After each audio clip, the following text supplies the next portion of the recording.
Hello, everybody, and welcome to another segment. I'm very excited to have you here today, and we are talking about something which I think a lot of people tend to overlook, and that is accessory choices. How the hell do you choose accessories? Why do we even use accessories? And all the constraints surrounding this kind of topic. You probably figured that given the fact that you clicked on this video. And it says it in the title, but it's important to clarify in case you are so excited to watch this video and listen to this podcast that you just clicked and then boom, you were straight in. So, what is actually the purpose of accessories? Well, accessories have three reasons, and three reasons only, why we program accessories for powerlifting as opposed to the conventional lifts. And that is building muscle, and that is gaining strength, and that is preventing or rehabilitation from injury. So, for example, building muscle, like what would be a good accessory for trying to build muscle? Well, firstly, really quickly, why do we even want to build muscle in powerlifting? Well, there's two ways to directly get stronger. There's lift more weight or increase the adaptations that our muscle does, so basically get our muscles stronger, and then build more muscle, because if we build more muscle, we have more tissue that's creating strength. And so, as an accessory, we might want to choose some accessories that build muscle. So, for example, that might be lat pull down. Now, the back is used in almost every single lift in powerlifting. So, training the back is important. And secondly, accessories are also important for gaining strength and directly too. So, there's this concept called positional training. I've talked about it a little bit before, but positional training is like, let's say you squat and your ass shoots up before you squat. So your hips and your knees, they don't lift your body up in a way so that your torso stays the same. You hit the hole, your fucking ass shoots up, and then your chest kind of falls down, and you have to correct for that.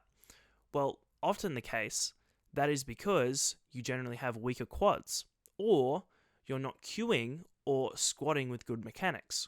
So how might we use accessories to train that specific weakness? It's called positional training, and we might use something like a high bar squat instead of a low bar squat. We might try closer stance squats. We might overemphasize the quads by elevating our heels. These are kind of things that we can do to kind of train the quads specifically. One of my favorite examples is the safety bar squat, because it requires much more back. So a lot of the case, if your back isn't tight and strong, you can also run into the same problem. And it also emphasizes the quads even more than the hips. So it's really, really, really disadvantageous for this weakness. And so when it comes to positional training, our main focus is to take the weakness, train that weakness directly, so that as we go into our normal squats, we get some carryover. And so the weakest part is being trained, hence the point of positional training.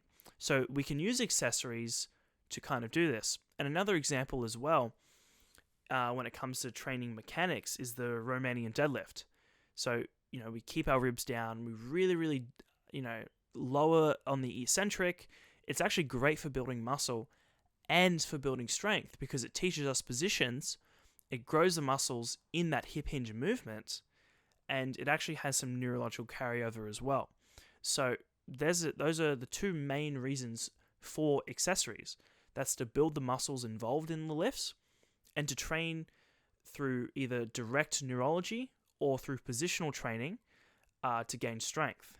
And when it comes to rehab and injury, fundamentally that boils down to the same thing, right? If we get injured, we can't be training for strength, right? And so really the goal is just the two, right? To build muscle and gain strength, because we can't do that if we're injured. So when it comes to accessories for preventing injury, these might be things like a psoas march for hip flexors.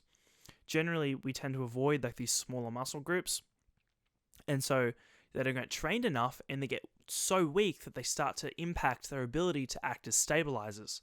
And so it's important that, especially in preventing injury, that we have a more holistic approach when it comes to movement. Another example of a injury preventing accessory might be overhead press, or dumbbell overhead press specifically, because it allows us to move the scapula in a different range of motion, which ensures that your scapula and all the kind of supporting musculature stay healthy, right? Because a lot of us powerlifters, all we do is press in like this one plane. And yeah, I mean, like we get super strong, but we also get like super tight and super immobile if we don't focus on other ranges of motion. So that's more of like a consideration when it comes to preventing injury, as well as obviously training unilaterally, meaning we train both sides individually. For example, we can do like a bent over row, which is awesome for building strength and awesome for building muscle, but you might emphasize one side over the other. You might have an injury, which means your trap's taking over and taking away from the other pulling muscles, and so we might do a single arm dumbbell row. And you might notice one side's weaker than the other, and then so you're able to correct that weakness, which might prevent injury down the track. And so let's touch a bit more on this concept of accessories being good for strength and building muscle. So I consider this like a strength to muscle gain continuum, right? Like your muscle, your accessory falls anywhere between this scale, right? And where it sits on the scale determines how much better it is for building strength as opposed to building muscle. For example, let's say you're comparing the effects of a hack squat versus, let's say you're comparing the effects of leg press compared to high bar squats for building muscle and building strength, right? The leg press is going to build maybe just as much muscle in the quads and the adductors as the squat will, maybe even more, especially if you modify your form, because you won't have any other limiting factors in the leg press, right? But what's going to build strength better?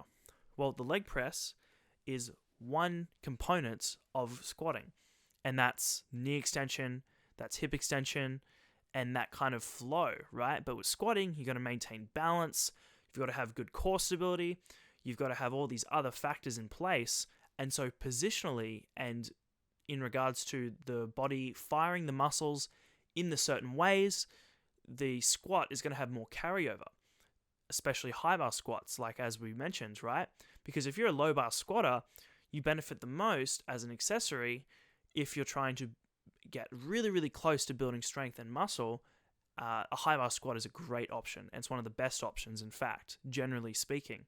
And so it's like we need to be aware of this strength to building muscle continuum, because it might help us inform when we apply certain accessories, right? Like, for example, let's say you do your normal squat workout. Let's say you have a 4x5 and then you have some quad accessories, right?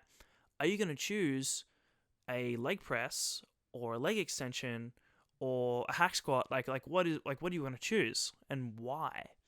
You know, and like that's an important consideration, because it's not just about building muscle when it comes to powerlifting. It's also about training the direct neurological adaptations, the direct movement patterns. Because if I was to build, let's say, a kilo of muscle from leg extensions, right? All I'm doing is just extending my knee. Versus building a kilo of muscle from leg press, I'm not just extending my knee. I'm pushing a certain way through my foot, and all these micro, very minor adjustments to how the nervous system has to fire.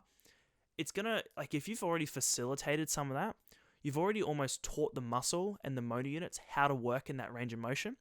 And so the muscle will have an easier time going from just random fucking muscle to actual strength producing tissue.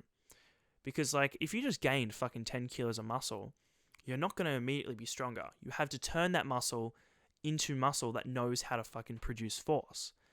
I keep swearing, but the point is, like, you have to be mindful.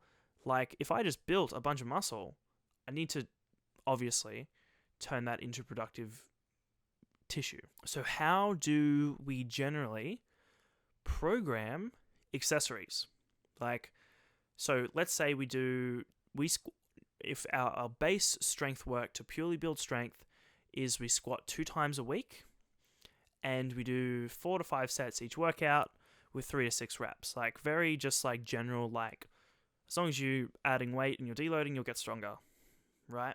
how can we use accessories now to further enhance the productive training, right? Like, how can we further enhance our training? Obviously, that's the point of accessories. What is our sets and reps that we want to be using? Generally, because strength is 3 to 6, accessory work is typically in the 6 to 12 rep range. Sometimes we have higher reps on accessories, maybe closer to 15, depending on the situation.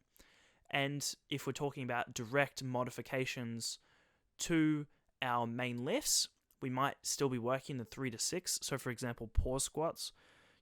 You're probably not going to do pause squats at sets of 12. Probably going to be more like 5, because we're trying to, for example, the pause squat is a great movement in developing tightness in the hole and making sure that as we drive out of the hole, we hold a strong position. So how the hell are we going to challenge? Like, it doesn't happen when you do sets of 10, right? It happens when you go heavy. So obviously we need to expose the weakness in a heavier rep range. Does that make sense? Because if we don't challenge it under heavy enough load, then we don't get the positional benefits. The weakness doesn't show up. And so it's like trying to study for an exam and you go, okay, I can either, and it's algebra, right? You've got this really easy, like, find x, and it's like you solve it very easily. There's no point practicing for the really easy algebra questions. You probably want to challenge yourself with the ones that are actually that you need to work on so that you can pass your damn exam, right? So there's no point going too light on, let's say, a pause squat or maybe even a safety bar squat if the goal is positional training, because you actually need to challenge the position, right? And so that's an example of where you might want to go heavier. And why would you want to go lower or higher than 12 reps on accessories? Well, maybe you're doing some things like arms, right? You just want to get a juicy pump, or, certain rep ranges are starting to get stale, and you can either do 8s, it'll be too heavy. You might want to do 12s. Well, you've just made 10s and 12s stale. You might want to go 15s for a block to keep things fresh and build that muscle. Like, if you're doing a tricep extension, the goal is really muscle growth. And so we want to use the rep ranges which most favor muscle growth.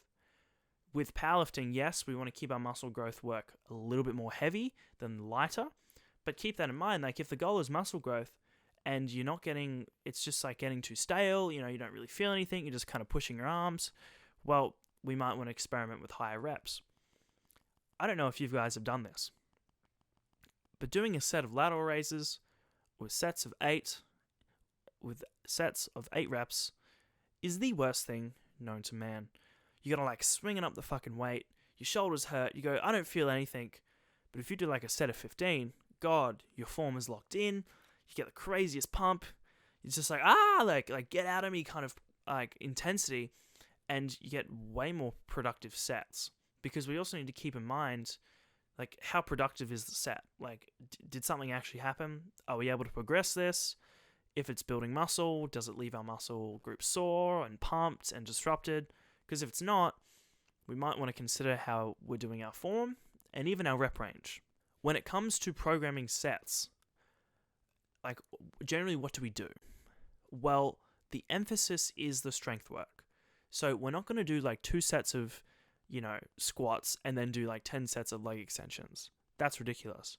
But we also want to do enough so that we get a robust stimulus. Some accessories are more demanding than others, and they affect your recovery than others. So, for example, an RDL, very, very, very hip loading and causes a lot of damage and a lot of soreness. We probably don't want to program 5 sets after we just did 4 to 5 sets of deadlifts. That sounds like hell. You can get away with doing 2 sets on RDLs in week 1. In fact, you'll be sore from 2 sets. 2 sets of 8 of a really, really deep stretch. You can be messed up for 3 days, right? But the recovery doesn't impact your next session.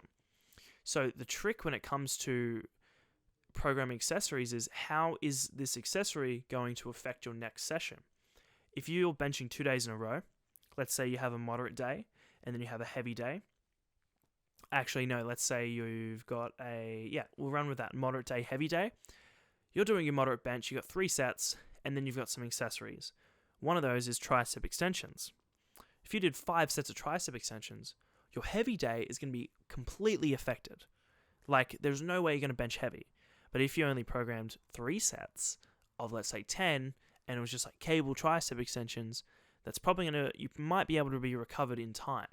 Obviously, it all depends on your recovery, or what you might want to do is just not do triceps on your moderate bench day, so you're fully recovered, your triceps are not going to affect you whatsoever, and then on your heavy day, that's when you do your triceps, because let's say you have a rest day or two. It's not going to impact your workouts. Another example is, if we're going to do 15 sets of back in the week, right? So let's say that's, or even 12 sets, so we do 1 back accessory every single day for 3, let's say we're going to do, let me repeat that. You're going to do 4 back exercises, 3 sets each, that's 12 total sets in the week. Are we going to do it all on one session? Well, it's like, no, it's going to affect our next session. And they're also going to be shitty workout, because like, who wants to do 12 sets? If we spread it over all 4 days, no day you're particularly sore. And so you're able to still lift with and progress your main movements. That's important consideration. And so, practical set recommendations. Figure out your the sets that you need for your main movements. Slowly add in volume on your accessories. You can start with 2 to 3. If your recovery is more than plenty, either add a set on your main lifts, but assuming your sets are perfect on your main lifts, then you can consider adding a set on your accessories. To continue discussing the importance of sets, there's only so much productive work that you can do, right? There's only so much you can actually recover from and get results. So usually that's measured by the total number of sets or productive sets. So this doesn't include warm-ups. Let's say if you did 15 squats per week, you can just progress. But if you did 16 squats, you'll make 0 progress because you're overtrained, right? And so we need to figure out how much can we actually, recover from. Usually that if a coach who understands the importance of tracking these metrics, he'll figure that out, or she'll figure that out with you. But generally, just assess, are you able to perform productively? Are you able to increase in weight and reps? If you can, your sets are likely good. If you're extremely recovered, definitely consider adding one set per week, assess the following week, etc., etc. Once you find this number, you go, okay, cool, we can work with this. Here's the question. This is where it starts to get more complicated. There's a difference between recovering from movements and recovering from muscles. So, for example, let's say you did 6 sets of squats or 4 sets of squats. You can't do squats again for another 3 days because you're so messed up. But your quads are fine. You could probably train quads 2 days later. Okay, this is interesting. So we have more volume that our quads can handle compared to our squat. So what does this mean practically? Well, let's say you're going to do 10 sets of squats throughout the week. 5 sets Monday, 5 sets Thursday. And you might be able to add an extra 2 sets of quad work or 3 sets of quad work on Monday and Friday session. And so what that means is you can enhance your training because you're increasing the muscle growth of your quads, and you're also maximizing how your squat progresses because you're not taking away by overdoing the volume. So this is where accessories come in handy, is that we can assess, okay, where can we fit more productive work in? For example, the bench press, right? If we just increased our bench press for increasing our muscle growth in the chest, well, what if our shoulders and our triceps get pre-fatigued too early, right? Because we're emphasizing force and not just the chest. Well, we might want to be able to program some dumbbell press or some machine press or even cable flies into our programming so that we can up the chest volume and not sacrifice on our bench work. So there's another consideration. So generally, when it comes to accessories, it's better to program your main lifts to a point, like to increase frequency. It's generally better if you had a choice between adding an accessory or a main lift. Generally speaking, it's better to add another main lift. So, like, if that's going from squatting 2 times a week to 3 times a week. Generally, that's better than going 2 times a week and adding in leg press, right? But when do you choose to add accessories over the main lifts, excluding the increasing volume that we just talked about? Well, variation. Variation is important to keep adaptations fresh, because if we do the exact same thing over and over again, our body actually gets really stale, right? And so adding in variation for the sake of it enhances adaptations. That's like small adjustments block to block. So going from 12 reps to 15 reps, or going from pause squats to going from pause squat sets of 5 to pause squat sets of 3. That's an example of a little bit of variation, which keeps things fresh. But you've also got joint wear and tear.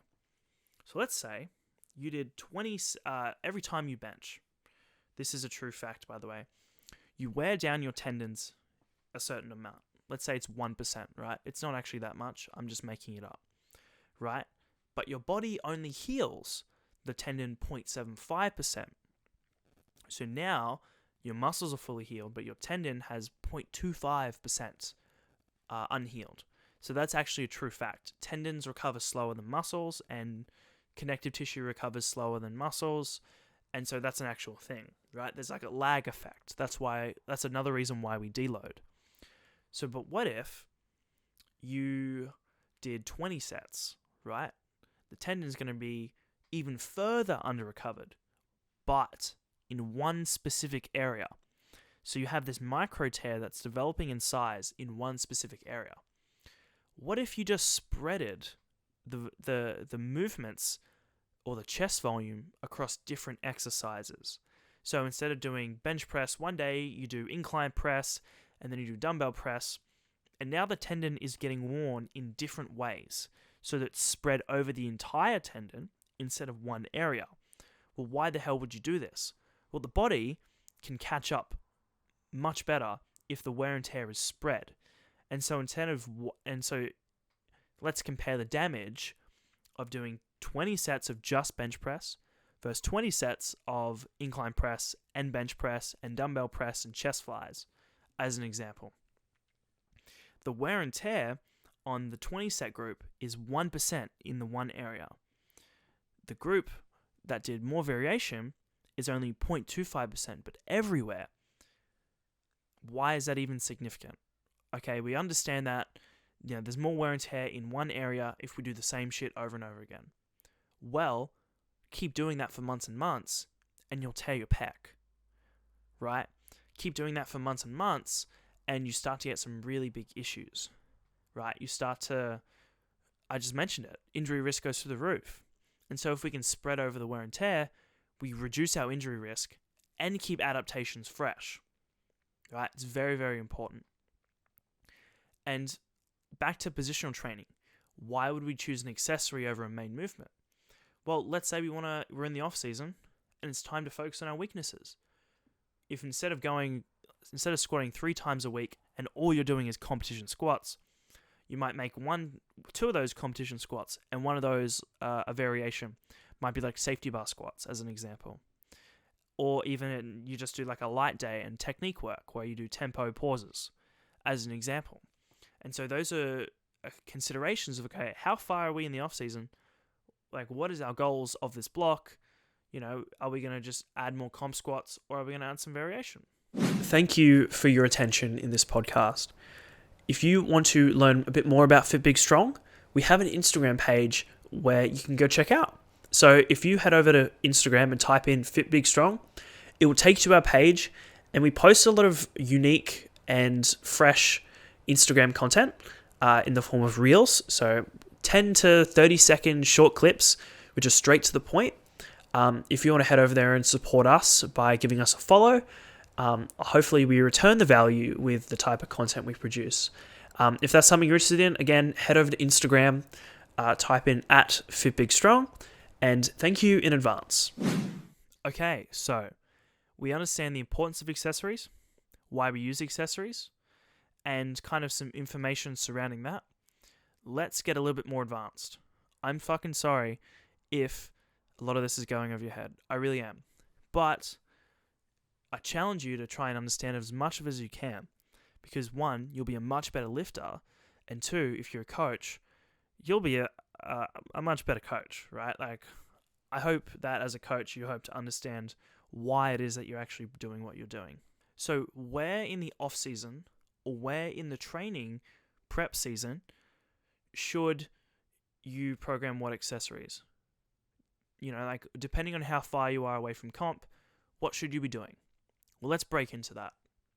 So let's start from competition to general. Well, around competition time, the goal is not to build muscle. The goal is to express strength. The goal is to be as specific as we can and to be as heavy and again, in other words, as specific as we can.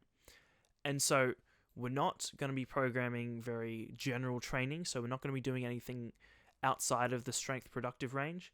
In fact, if we're peaking and if we're doing a very specific strength block, we're probably going no heavier than sets of 5 or even sets of 4. And when we're peaking, probably no heavier than sets of 3. No lighter than sets of 3, right?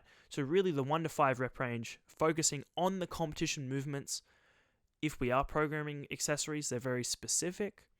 So for example, you're probably doing pause squats or heavy high bar squats instead of, let's say, safety bar squats or heel elevated squats or sets of 8 on comp squats.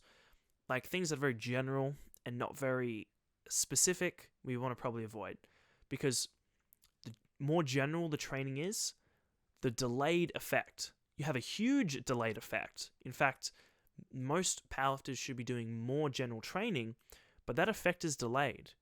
It's time to realize the effects.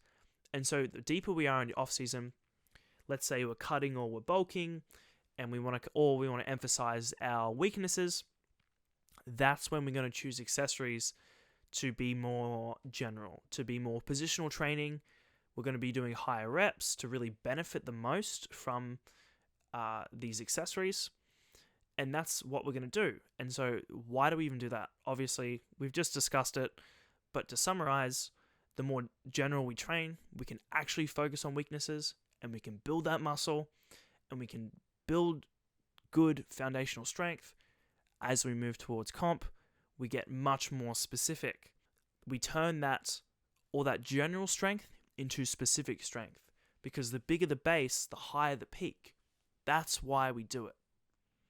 And this is going to be a very interesting conversation to me, to myself. But we can actually modify accessories depending on where we are in the off season. Whoa, what does that mean? Well, it means we can take the same exercise and make it better for strength or better for building muscle. Holy shit, we can change where it is on the scale. Why is this so cool?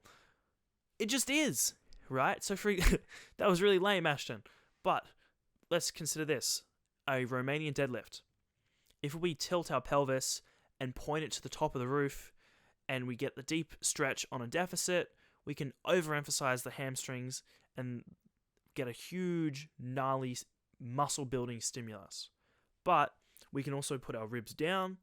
We can stand more competition style when it comes to our deadlift. We can load it up, get really in the zone, go 6 to 8 reps instead of, let's say, 8 to 12 or 6 to 12. And it's going to have much better strength carryover because that's more of a position.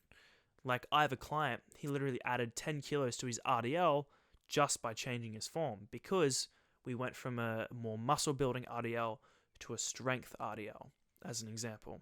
And so when we bulk, we are introducing a lot of nutrients which are going to help us build a lot of muscle. We're going to speed up everything that's happening, right? It's really hard to build muscle at maintenance. Everyone talks about fucking main gaining. I did a whole episode on that. It's pretty bullshit. Yes, you can recomp, but not for very long. It's really, really, really good to build muscle. It's really easy to build muscle in a surplus. And it's really easy to lose fat in a deficit. Now, what is the number one training factor which determines how much muscle we retain on our cut and how much muscle we build on our bulk? It's probably volume, right? Obviously, the number of sets you do is going to matter. It's the number of reps you do for those sets is going to matter. Because the body has so much more resources, we can handle more sets and we can build more muscle. So we're going to want to be using accessories and really pushing our accessories and our muscle building when we're bulking, right? And when we're on a cut, high volumes preserve muscle, right? And so obviously we'll be doing less volume than when we're bulking, but we probably want to be doing more general training, more higher volume on a cut so that we can preserve our precious muscle as powerlifters, right? So why did I even say any of that? Because if we're eating at maintenance, we're doing a shit job of building muscle. So why are we trying to focus on building muscle? We probably want to be focusing on building strength, because you can build strength at maintenance pretty decently. You can not build muscle pretty decently at maintenance. And so let's focus on the second attribute of powerlifting success when we are eating to maintain our body weight. Okay, let's have pop quiz. Dunno. What? Maybe I should be a sound effect producer, not a powerlifting podcast. The do's and don'ts of accessories, right? This is just a couple things, a couple quick points I wanted to make, which didn't really fit in the script, but it's important to mention. So unilateral training, which is training single sides at a time. When should you do it? Why? Let's have a quick discussion. So, training with, let's say you're training quads.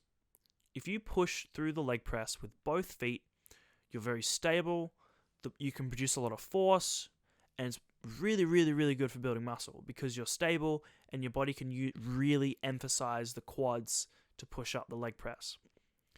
If you do it single leg, you introduce instability, which means you can't push as hard and move as much weight. Practically, if you're to leg press 200 kilos, you will not be single leg pressing 100 kilos, probably closer to 60. So clearly there's a strength discrepancy just going single leg, regardless of how much actual strength you have, because you're not stable, right? But we also want the benefits of unilateral training to prevent injury, to address strength, etc. So it's a balancing act. I recommend, generally, which I think is fine in most cases, one of your exercises for the muscle group to be single unilateral, right? And the rest to be kind of not unilateral, right? Because we want to get the robust performance enhancing, but we also want to, prevent injury risk. So it's a balancing act. And that's all I have to say about that, is you keep in mind that concept. This is one that I see a lot of people doing. And I'm going to have some fun. Bullying everyone on the internet because I'm a giant bully. I have no friends. That's why I talk into a camera on a microphone about shit that I care about and nobody else might care about. I don't know, I'm just ranting. If you can't tell. Wasting your recovery on shit that doesn't matter. What do I mean by this? I'm sorry, sub-junior 16-year-old powerlifter who needs to eat more and stop main gaining. Bicep curls don't contribute to powerlifting performance. Your biceps are not pulling up your deadlift. If they are, learn how to deadlift. You do not bench with your biceps. In fact, your biceps actually turn off so that they don't counteract the effect of the triceps. And when you squat, you are not curling the weight. You are doing a leg press. I don't know.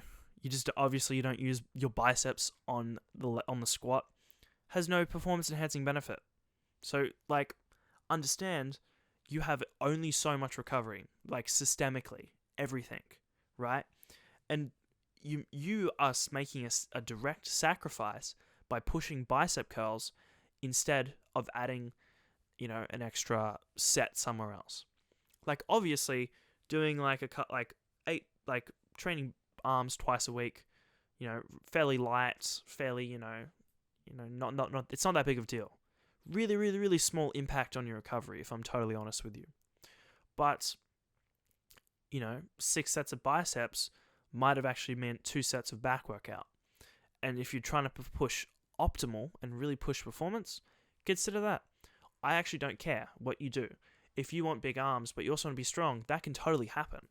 But there's a reason why a lot of top powerlifters have small biceps. A lot of top powerlifters have small biceps relative to everything else, right? They have pretty big triceps because obviously you use triceps in the bench, not as much as your chest, but just keep that in mind. Or they program accessories which are kind of bullshit. Like they start overemphasizing things like kettlebell swings. No offense, kettlebell swings are kind of cool, but for who? Right? We got to keep in mind, like if it's competition time and you're doing kettlebell swings instead of RDLs, something might be wrong, right? Or single leg RDLs. God, okay, my editing team knows exactly who I'm talking about, by the way. And they're probably laughing their asses off right now. I'm kind of having a dig as well. But in all seriousness, I see people doing things like muscle ups and calisthenics for their accessories. When the movements, they train different strength, like not even close. Like, the fuck's a plank gonna do for you, like your squat? You know what I mean? Or not a plank. Like those things like where they hang upside down. It's like a upside down plank. Like, what's that doing for powerlifting performance, bro? And you've just programmed that as an accessory. Like, you're just trying to show off to that girl she already thought you were weird because you didn't brush your teeth and you smell. Like, you're not going to impress her because you're doing this upside down plank and you weigh like 40 kilos, right? Whew, super hot fire today. Or people start doing muscle ups or like single leg squats, like pistol squats. Congratulations, you have mobility. There's a reason why powerlifters don't have mobility. We want to stay tight and strong. We only need so much to hit depth. A pistol squat might demonstrate hypermobility and a lack of ability to get tight. That's right. Powerlifters are tight. So yeah, keep in mind, ask yourself the 2 important questions. Is this building muscle? Actually, 3 questions. Is this preventing injury or recovering from injury? Is this training strength? If the answer to those 3 are not a persuasive yes, or at least one of them is a very strong yes, I'm sorry, but it's not a good accessory. Okay, so how you feel what actually works. So, this is like an understanding of, look, powerlifting is just kind of, it can be hard, it can be boring. And how you feel isn't what actually happens in the real world, right? So let me give an example. RDLs, you don't feel your hamstrings very much if you focus on the strength component of RDLs, right? But you're getting hella strong. You've just added 2.5 kilos to 5 kilos each week, right? You don't feel good, but you get an awesome, robust training stimulus. Bent over rows are such a fucking awesome back builder when it comes to building muscle. In fact, you only need 2 to 3 sets. You might not feel much, you might not feel amazing, but, well, let's say you might not feel amazing compared to, let's say, like a cable row, or like some random variation you found on TikTok. But what are you progressing quicker on?